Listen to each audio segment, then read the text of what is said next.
Thank you for welcoming us onto your headphones. I'm Eddie. And I am Chema. And this is the president of the rollback, Fernando. No, it's not. I'm the owner. Reviewing. We're reviewing Mulan, and this is the rollback. And apparently, folks, Chema, I don't know if you saw me out in the parking lot. There's like 4 guys out there ready to fist fight me. Fernando, do you want to fucking explain that? Yeah. Well, I thought our fans should know that you call them ninnies and Nancy boys, and I don't think that's fair to them. Eddie, in this whole 5-6 years that I've known you, you've done very, very white things. You know, you wear a lot of tank tops, a lot of basketball shorts. One time you told me that the only CDs you ever bought in your life were Daughtry and Nickelback and Eminem. But calling people Nancy boys and ninnies might be like among the whitest of them. You know, I feel attacked right now. I feel personally attacked. We're going to move on from this. Okay. But this is not over. This is not over. You know who else felt personally attacked? Mulan. She felt like... Yeah, by the people of China. This fucking movie. Okay, wait. So, real quick. Mulan, the telling of a soldier, a woman who doesn't really fit in. Her father's conscripted to fight in the army because they're being attacked. She takes his place. She has Mary Sue powers and is able to overcome everything and wins and learns that her place is truly her place, serving the emperor. This movie. This, you guys know me. I usually don't choose to talk about a movie if I don't enjoy it. I kind of like left. This is why we stopped doing worst of the year list, Eddie. Like I grew tired of talking about movies I didn't like. But this fucking movie, man, it did something to me. Really, it's not good. It's not good. All right, so I don't like it. Chema doesn't like it. Ferny? Nah, I didn't like it. I thought it just. I mean, so you, people are gonna say you can't compare it to the animated version. Well, it's a live action reboot of the animated version. So guess what? It's gonna get compared. And with this one, they took out all the fun stuff from the animated version, and pretty much, if I could compare this movie to anything, the whole feel of the movie, it was the feel of The Mummy, Tomb of the Dragon Emperor. The third one? Yeah. Yeah. Like the whole feel of it, like the whole setting, everything like that felt like that movie. And you know what's funny? That movie did it better. I don't know. You know what? They're both collective pieces of shit. I'll say that. Hey, I actually like the Mummy trilogy, so. I like the first one. And the second one was alright. The third one is... But that remake was amazing, though. We're just dropping shits. Is that what you're just doing here? All right. I'll be very direct when it comes to this Mulan movie. I've had a weird, complicated relationship with the Disney live action remakes. From all of them, I think the only ones I've actually enjoyed were the Jungle Book, and the Cinderella one was I thought kind of okay. All of the other remakes I've thought were absolutely terrible.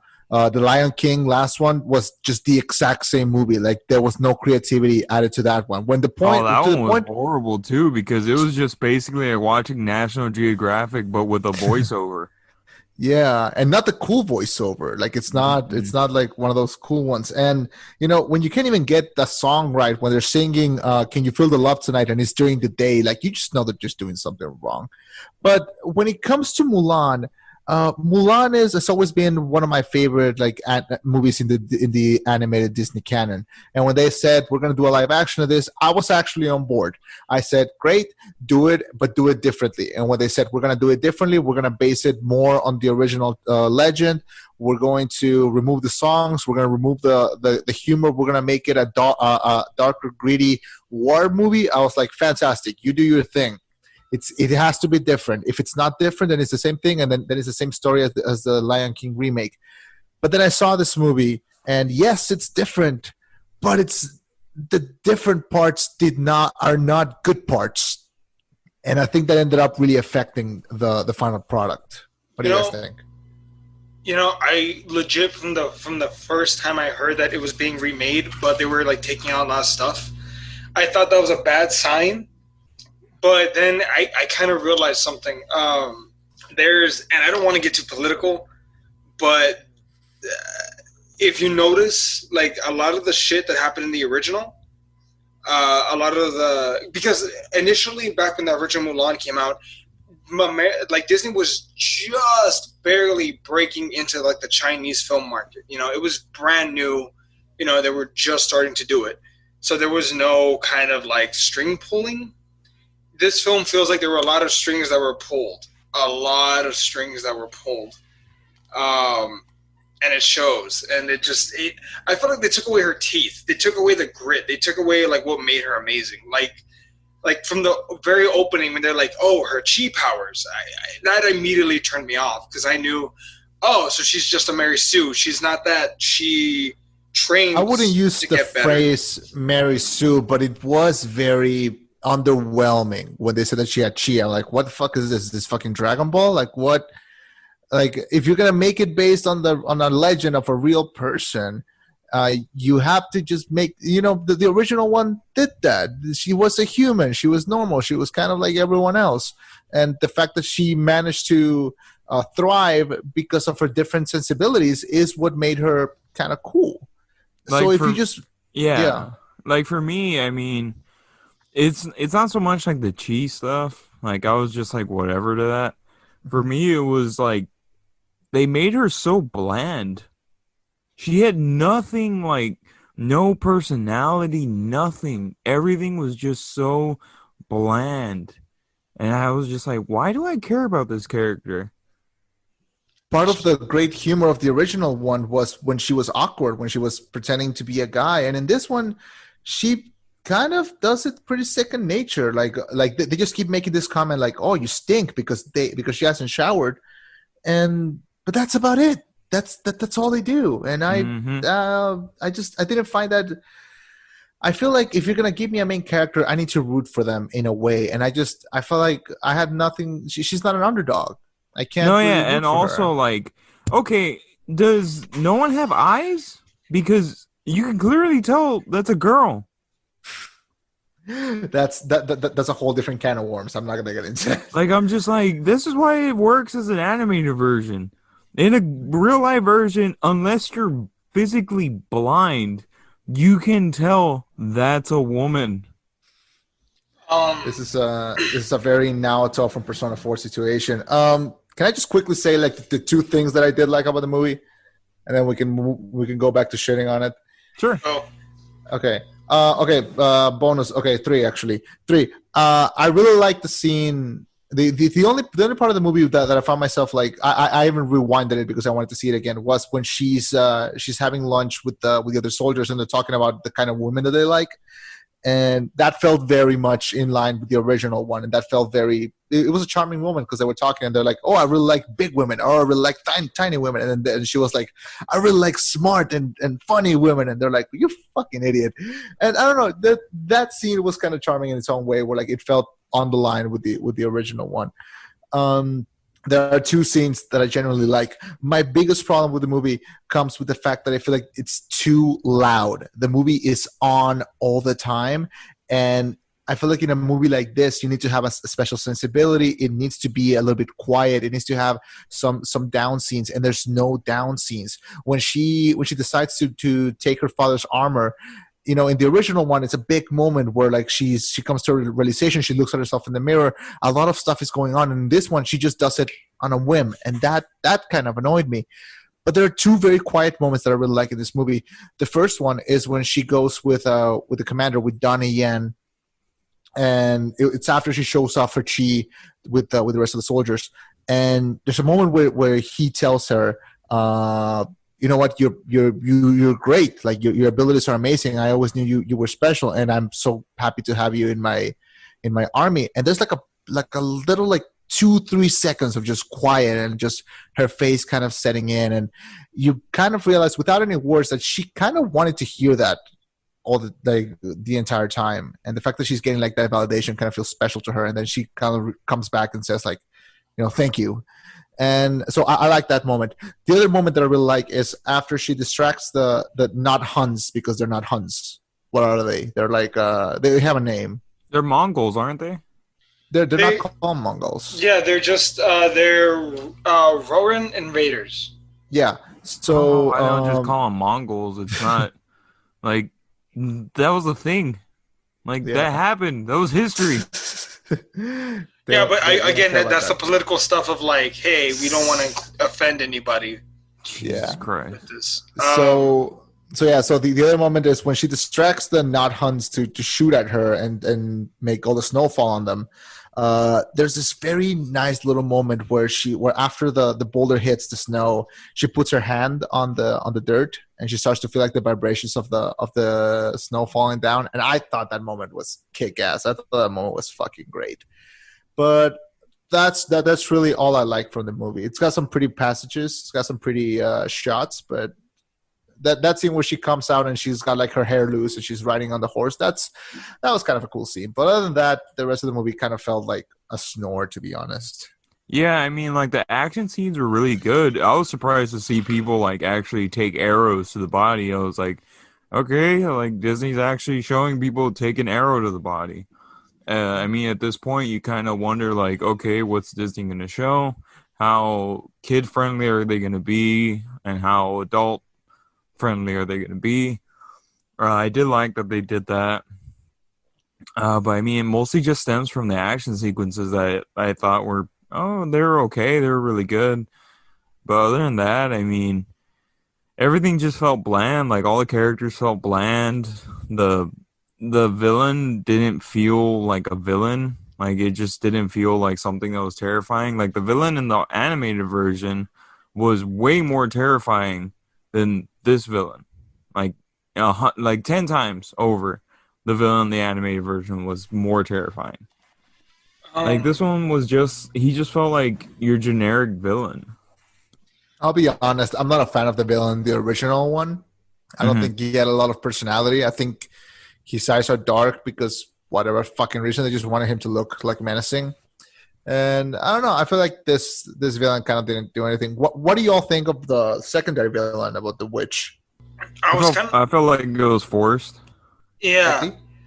She didn't feel... She felt like she could have broken the mold of other secondary villains. Because in most movies, the secondary villain is just a henchman or whatever. I was kind of hoping that she would actually become the main villain. Like I wanted her to kill the main bad guy and become the main one. Like, you know what? No, fuck this. I'm a witch. I am all powerful. Come at me. Like, that's what I was hoping for, personally. This movie did not deliver, like, at all. Can I tee off on Mulan real quick? Can I tee off on her for a sec? Okay. Just after you tell us what teeing off is. No, she was a shit actress to me. Like, she did not do a good job. Maybe it's because they didn't let her. Maybe they told her to do it like this. But man, like, I got nothing from her. The rest of the cast was okay to good, but my God, I couldn't, like, there's a specific scene when she's using her chi powers and she jumps over someone, and her face she looks bored. Like, I thought she had the acting prowess of a stone. Hey, see, there you go. I'll be honest. I don't blame the actors anymore. I blame the directors and the screenwriters. Like a bad director can make a good actor act bad. So I don't really blame the actress, but I do blame direction and screenplay and producers and all that shit. Because, I don't know, maybe they just give her, like, bad direction. In her defense, no one is really acting good in this. Jet Li plays the Emperor, and he does nothing. He's just standing there. Why would you get Jet Li and just make him sit down? That was fucking shit. I mean, I imagine he just wanted to be a part of the movie, because I imagine this was, like, seen as, like, oh, shit, that's Mulan. Because, dude, in the Chinese culture, from what I understand, like, the story of Mulan really is a big deal. Like, they're taught the poem in school. Like they're taught the Ballad of Mulan in school. Yeah. So it was a big deal, and they have a lot of TV shows, TV series, movies and whatnot, like plays, operas, like to Mulan. Like she's genuinely like an icon. Yeah, like what Superman is to us, and what like El Santo is to Mexico, Mulan is to China. You get what I mean? Like that. Like she is a national icon. So I'm sure they all just wanted to be a part of this like huge historic film, because whether I like it or not, and I don't, Disney really is like easily the biggest production company on the planet. So when they're like, hey, we're going to take on this story, it's a big deal. But they botched it. But it's not that they're going to take on this story. They're going to take on this story again when they've already done it pretty well the first time. And then we're going to take out all the stuff that made it go well the first time and not do it well. Because apparently in China, this movie's not liked at all. Yeah, it's bombing in China, actually. Apparently the original one was not liked in China either. So. Wait, no, really? Because the one for the kids loved the original Mulan in China. Kids love everything, man. Kids like food fight if you put it in front of them. But there's charm to the original Mulan. Of course, there's a charm to the original, but I don't know. It's just it's a complicated issue. I don't know if we're the right people to discuss that specifically, but when it comes to the movie itself, there's a lot of parts that just didn't work. And is it just me, or maybe like I feel like the editors kind of gave up by the end, because I feel like on that final fight, on that climax when they're in that wood house, I feel like the editing kind of got a weird choppy turn where it started to look more like a soap opera. You guys notice that? Like with the cuts and the zooms and all that? Yeah. So that's the vibe that I was getting by the end, which is weird because the whole movie did not have that kind of editing. And I don't know if it's just me. This movie was made not to be seen on a computer screen or on a TV. This movie was made to be seen in the theaters. But the fact that, we can't, it's kind of forcing us to. It's making the parts that does not look well to be more noticeable because we're seeing it in a smaller screen.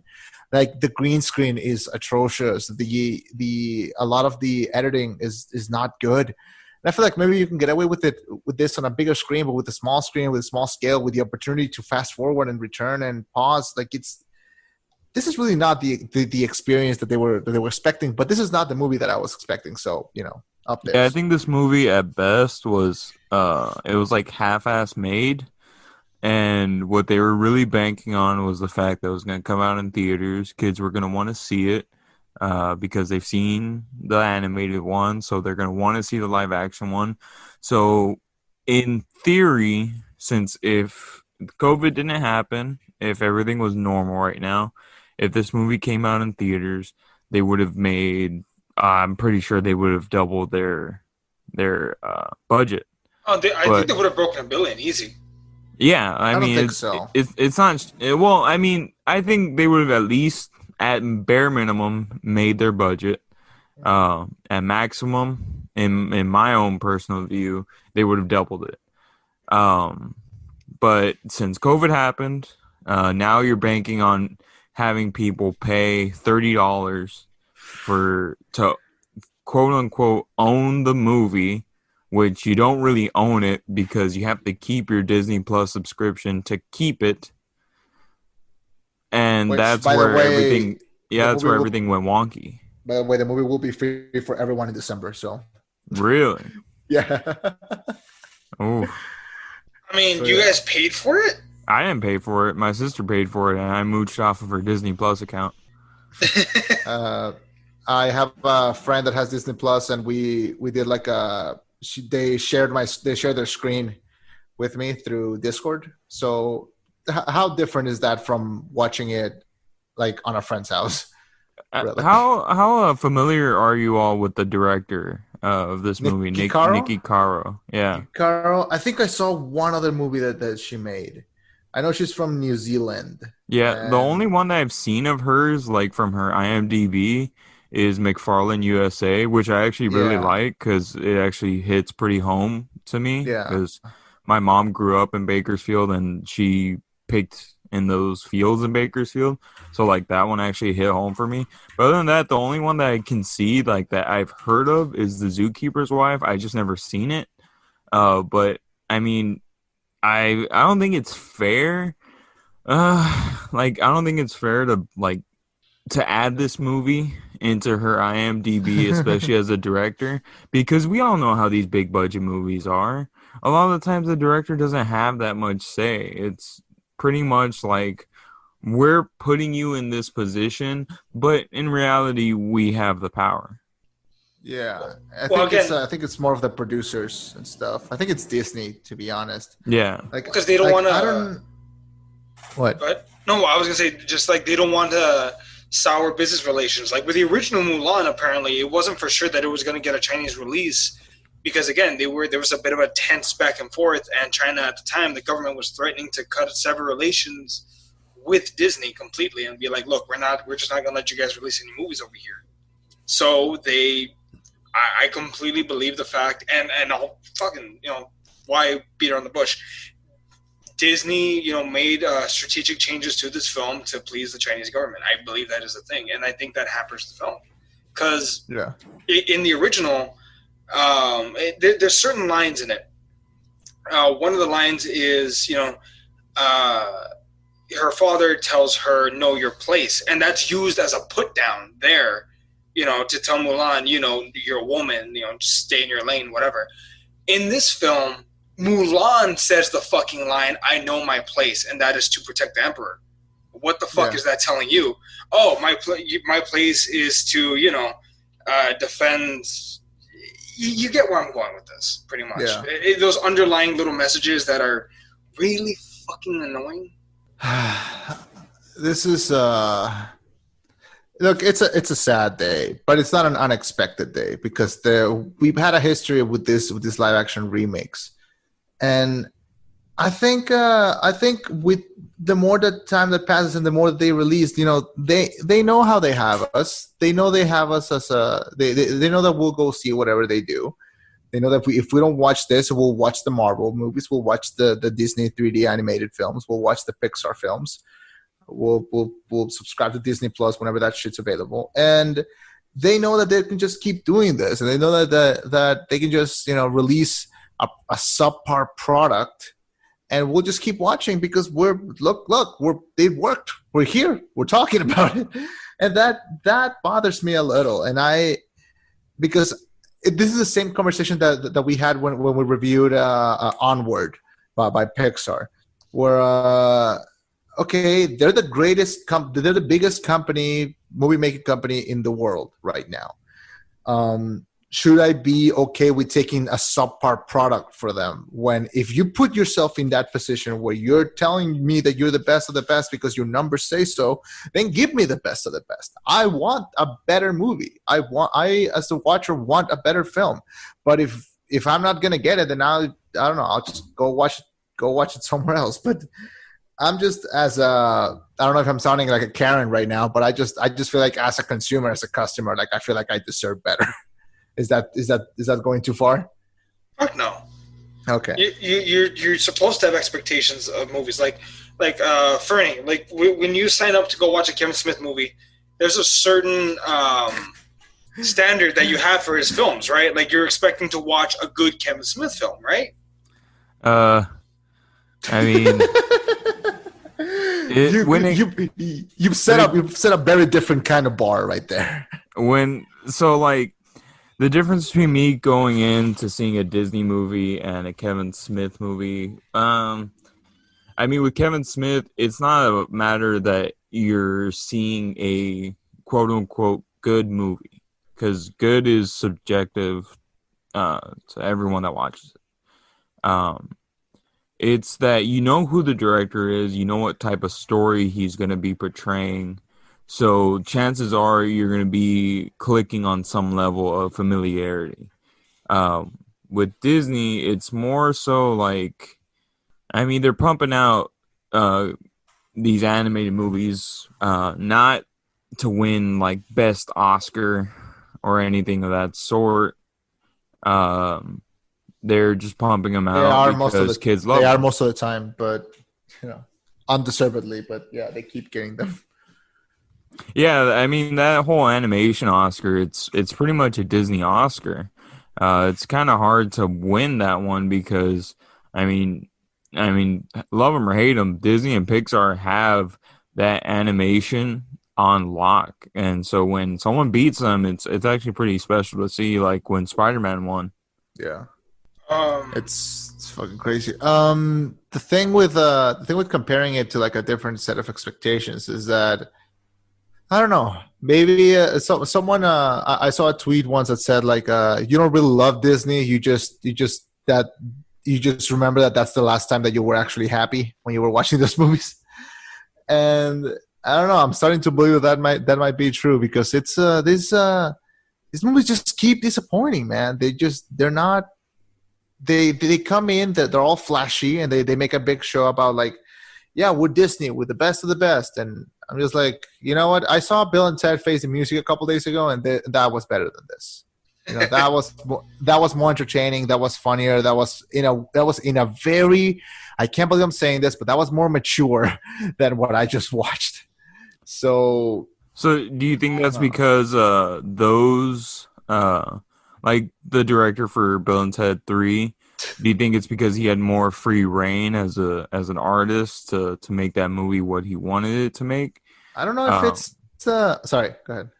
Or because I mean, like how we were saying before, how we feel like Disney, when it comes to making these animated movies or just big movies in general, that they'll hire, like, it really just depends. Like, you could tell that J.J. Abrams had a say in Star Wars, in Force Awakens, and in The Rise of Skywalker. So there's some instances where you could tell, like, Disney does give some reign to the director. But, I mean, most instances you can see, like, that they don't.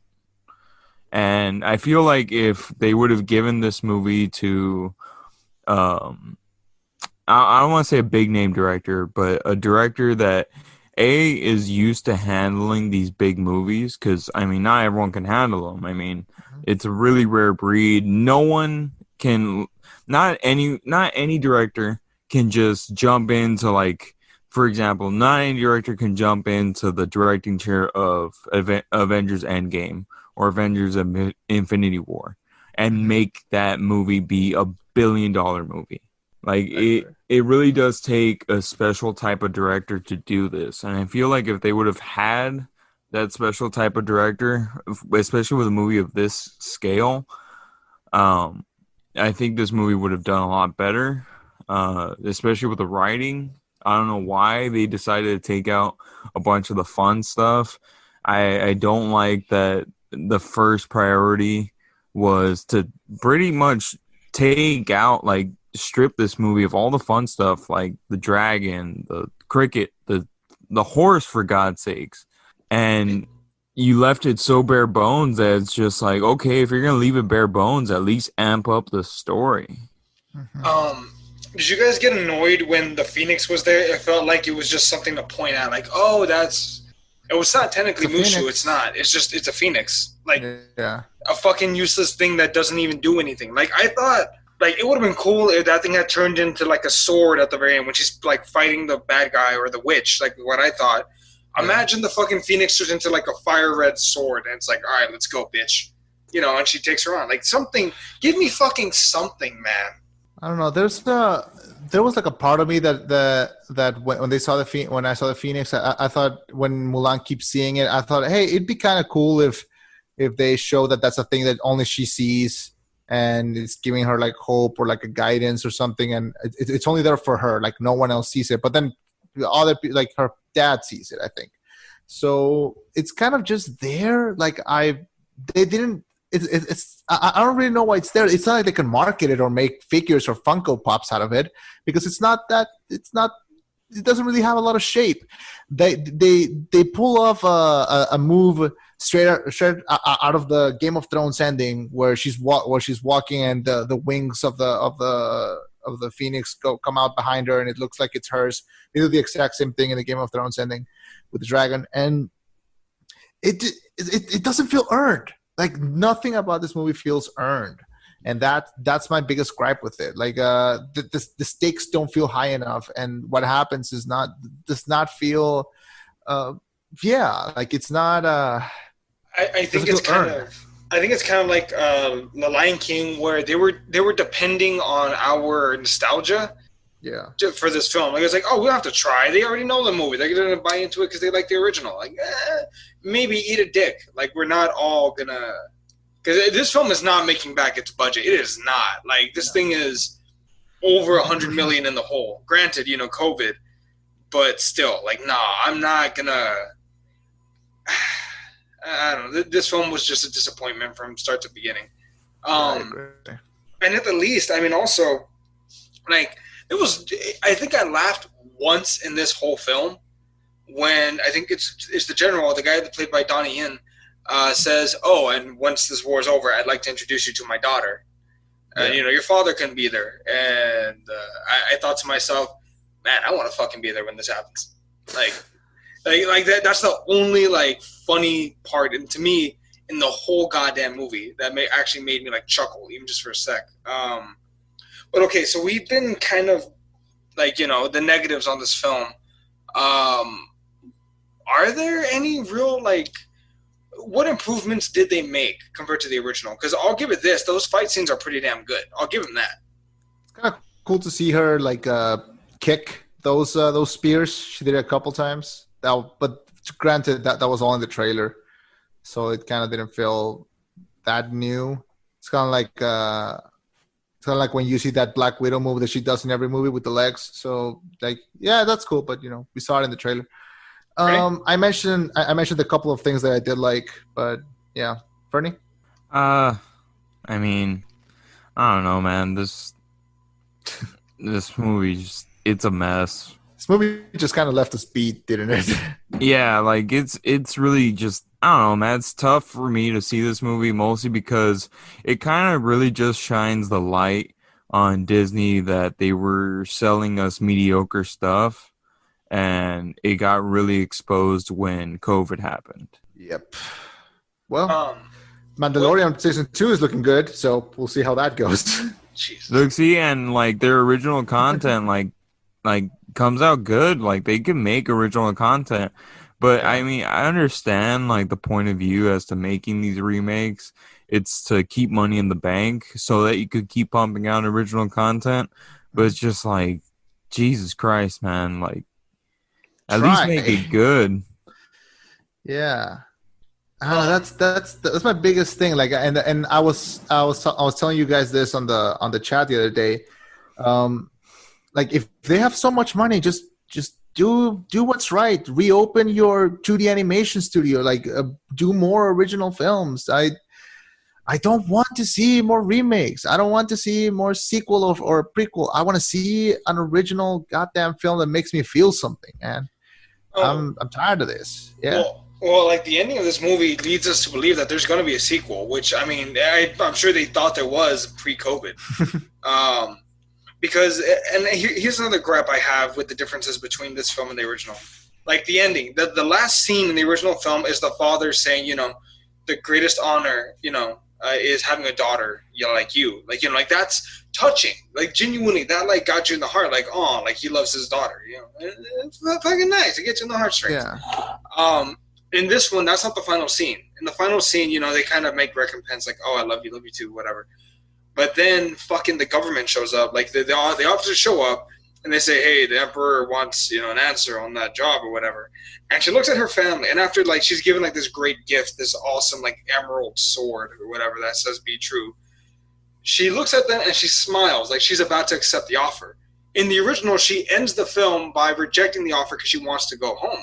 I thought you were going to say she murders everybody there, and she goes off to be a Mongol. Fucking imagine. imagine if the twist ending in this one is she's like, you know what, you're right. Like, she tells the witch she's right, and she leads the forces to overthrow the country.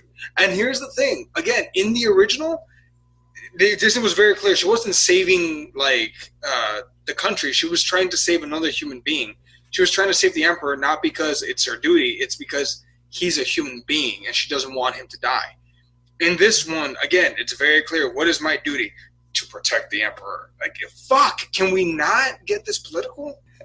Kind of hard not to get political on a movie like this, but yeah. It's frustrating though, because you didn't have to. Literally, they could have remade it shot for shot like the original, and I would have taken that. I would have fucking taken that. Here's where we reach the stalemate of the problem with this movie is that we got a shot for shot remake of The Lion King. We said we didn't want that. Then we got this, which is a very different movie, and we said we don't want it. So, okay, it needed to be different, but not different in a shitty way. Okay, yeah, it needed to be different, but I, as a consumer, they need to be okay with me thinking that I don't think that the different parts were okay. And that's fine because, liking is subjective. But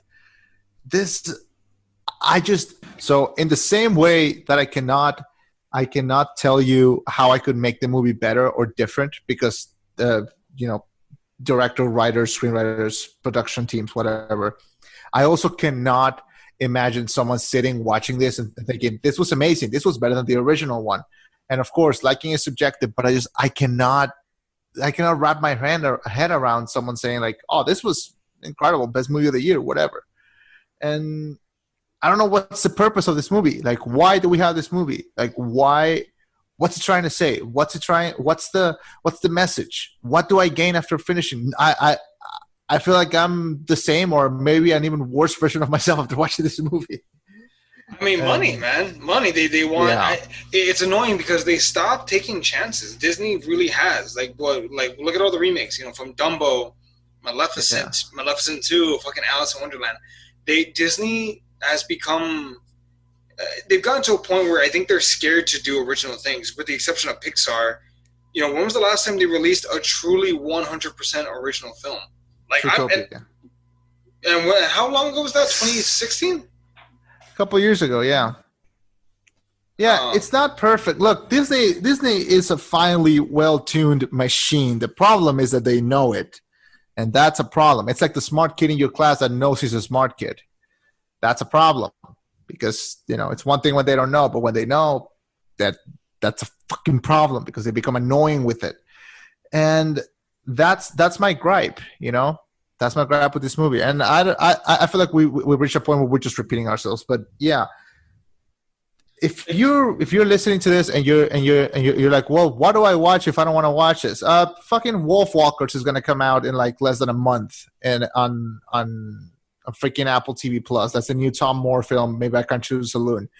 If you don't like, if the animated studio that we like is not giving us good movies, we're gonna go look for somewhere else. So that's what I'm gonna be doing. Yeah. I was going to say, I'm looking at this filmography right now, and I'm going backwards, and I'm having trouble, dude, finding anything that's 100% Disney that's original. I can't find shit. Well, I mean, yeah, like a lot of their stuff isn't really original. It's based off of stories, things of that sort. Like, I thought that was pretty well known. Yeah, it's not a secret. Like, we know. But with the exception of Pixar, dude, Zootopia back in 2016, fucking 4 years without an original movie. Jesus. Yeah. So where do we go from here? What's the verdict? What's the? Well, I mean, do you want to talk about what they could have done better? Because I have a few notes. Okay, I'll leave that to you. I don't feel like it's my position to be telling the filmmakers how to do their job. I'm not a filmmaker, but but as a consumer, I feel like it's my position to be like, yeah, this was not for me. But please, I think you do this part way better. No, I mean, it's just like basic, like in the original, she was a problem solver, and they make it very apparent several times. When those guys are playing the game, she moves one piece, the other guy wins. When it came to getting the arrow, she's the only one that got it, not because she's strong, and not because of her physical strength, but because she's smart. She problem solves. She finds a way to get up there and get the arrow. When she uses the rocket to take down the Huns in the snow, she doesn't fire it at them like everyone else does. She fires it up into the snow to collapse to cause an avalanche and take him down. She's smart and she's a problem solver. You know, she's not, again, and I think it's an accurate phrase. She's in this film. She feels like a Mary Sue just because of the chi. Like, oh, only a few special ones get to have this power and be able to compete with the men. No, that's missing the message. In the original, it was, you know, a girl can compete with the boys. You know, when it comes down to it, it doesn't matter. Like, if you work and you try, you can do it. And this film is sorely lacking that important message. Because, I mean, for a while, the joke was that Mulan would kick the shit out of all the other Disney princesses. And the original Mulan, I believe, would. So, yeah, I guess that's my big thing. Ferny?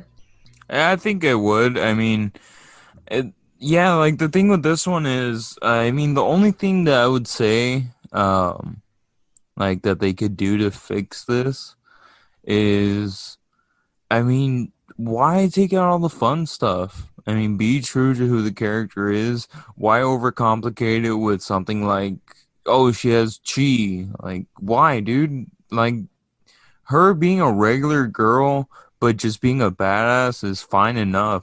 When has that not been enough? There's plenty of examples of badass female characters, and it's not even just recently. It stems all the way back from the 70s and 80s. I mean, we had Sarah Connor come out. We had Ripley. Like, it's not far-fetched to say, like, there's badass women characters. It's just you need to do them organically, or else it's just going to come out forced, like how it did in this one. Yeah, I agree. And me too. What was that quote? Sorry, go ahead. I think you're thinking of that quote of how do you make a good female character? You do a good character, you make it female. Is that it? No. I was gonna say, I think fundamentally, when it comes down to it, this movie is just it was George Clooney. He said this once. You can make a bad movie out of a good script, but you can never make a good movie out of a bad script. And I think this film had a bad script. I agree. And also, this is a super small detail, maybe not even worth mentioning, but I will anyway because that's the kind of point where we are right now. Does anybody else feel really uncomfortable? Well, not uncomfortable, but kind of out of place that they were not speaking Chinese. You know, I don't think I would have minded that, but we all know who they're selling to, and more than likely, of course, they probably did.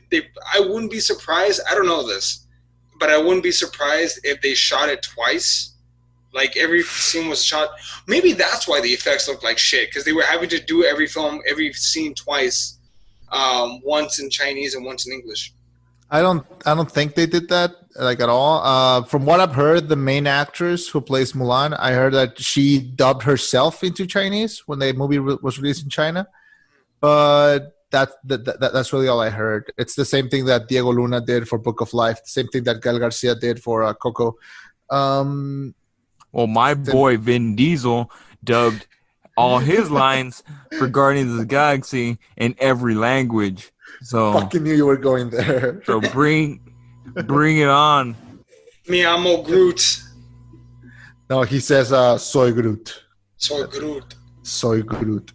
Yeah, no, that was a super small thing where like I was watching the movie and I was like, this feels wrong that they're speaking in English. Like, who is this? I mean, obviously, it's not for them, but like I was like, who is this for then? There's I don't know. That's one thing that grabbed me. There is one kind of nice moment, which is when Mulan is being presented to the Emperor after she saves him. The woman that presents her that says like with you is this is Mulan. That's Ming-Na. That's Ming-Na Wen who voiced Mulan in the original one. So that was a kind of cool moment. I wish they had her, man. Like I know she can act. I've seen her in other parts. At least I know she can go. She's in the Disney family. She's in Agents of S.H.I.E.L.D. and she's in The Mandalorian. You know, she's right there. No, I think she's the only... De-age her, man. They can do it. De-age her. They have the technology. Think about it for a second. She's been a Disney princess. She's been in Star Wars. She's in Marvel. Has she been in every Disney property? Because damn. National Geographic? That's a trifecta. I mean, that's... Who else can say that they've done that? Damn. was going to say John Boyega, but I'm pretty sure he already burned his bridges. John Boyega, he could probably pull it off, but no. Boyega's going to work for the rest of his life, believe me. He will. Yeah, we'll find how to. So yeah, go ahead. No, I was gonna say, like, I've bitched enough about how I think they should have, like, changes I think they should have made. Chema, I understand you don't think that you should be telling them how to do it. Not should. It's just that qualified. I feel like qualified is a better term. It's also not just that. I just feel like my job as the fan is to either enjoy or not enjoy the movie. I don't have training in screenwriting. I don't have training in production. I don't know. I'm just an asshole with a microphone. So, I mean, Eddie, I know you're an English major. You probably have a smaller, like a slightly larger understanding of what I think how it works. But even then, you describe yourself as not a really good English major. So what can we really do here to help them? I mean, what? You're telling me he's not a good English major? The dude that spells cool with a K? Shut up. That's a thing from first grade, and they just never let it go. Well, I thought that was pretty cool, man. With a K? Cool. With a K, yeah. With a K. Thank you for catching that, Fernie. I hate you both. Yeah, I mean, it's not just that. It's just that I think our job as fans is to either enjoy it or not enjoy it. And closing thoughts, I did not enjoy this movie. I don't think I'll ever watch it again.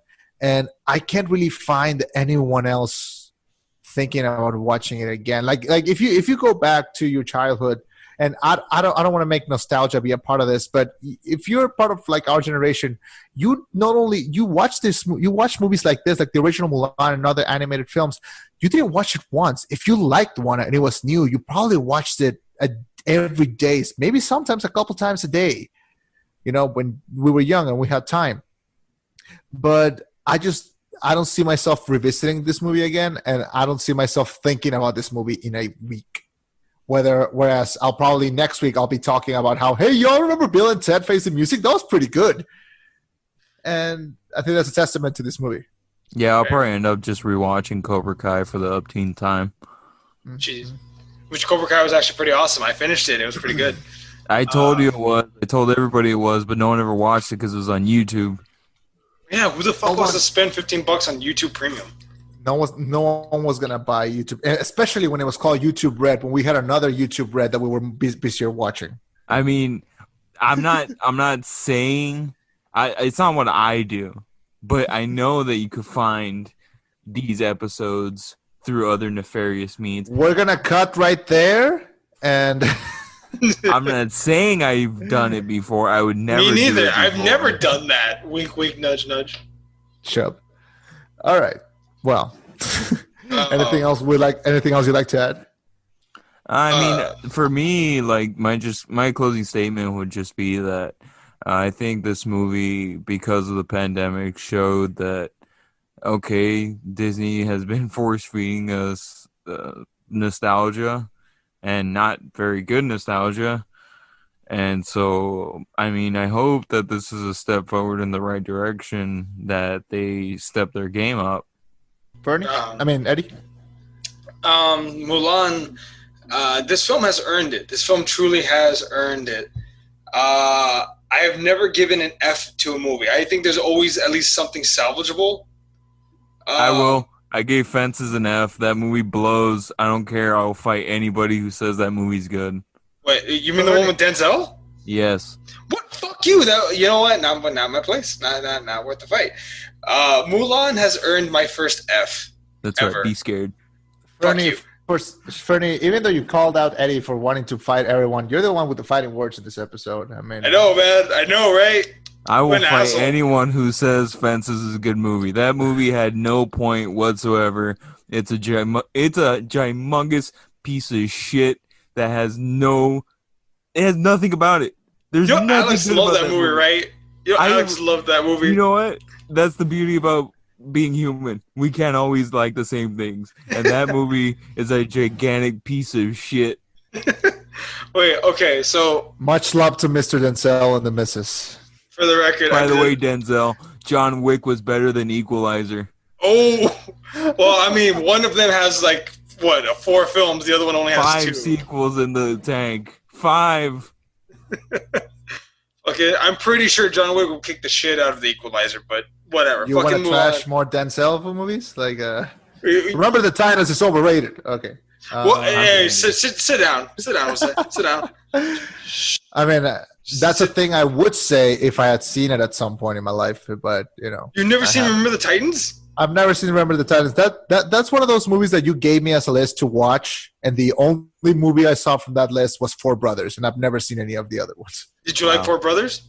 Of course I like Four Brothers. Well, shut up and watch Remember the Titans. Shut up and watch Remember the Titans. Your closing thoughts? No, this film is an F. Like, typically I can find something, like, even like Love Guaranteed. It's like, you know what, this movie's bad, but at least it knows it's bad and we can make fun of it. I'm just glad to see Rachel Lee Cook back in the spotlight because she was my crush and she's all that. Are you serious? Dude, she was drop dead gorgeous and she's all that. She was all that. She's all that. I'm looking it up as we speak, ladies and gentlemen. Okay. Closing thoughts on this. This is a movie that I don't think deserves a whole hour conversation on because it's a very passive movie. Like, it comes in, comes out, and it just, I don't think it's going to leave an impression. I don't think we'll be talking about it come end of the year. And I don't think people will even remember paying for it when it's available for free on their Disney Plus accounts. I don't really have a score to give it, but I'll just say this: the okay parts of this movie do not balance out the worst parts of this movie. And you could say you two could say this movie's bad. I could say something worse, and I think that this movie is not even worth like having some thoughts on it. I think it's a super forgettable movie. And like I said, I probably won't be thinking about it come end of the year. And that's the last thought I'm going to have on this movie for, like, I don't know, when I remember it exists in like a couple of years when they have talks for a sequel. All right, let's wrap it up with the outro.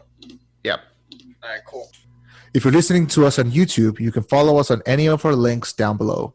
If you're listening to us via podcast, please like and subscribe. We'd greatly appreciate it. Also, please check out therollback.net. We have written reviews from all of us here. We also have our recorded reviews. And don't forget, we also have podcasts coming out Wednesdays and Saturdays. My Wednesday Rewind and the Rollbacks general podcast that come out on Saturdays. So please like, share, and subscribe.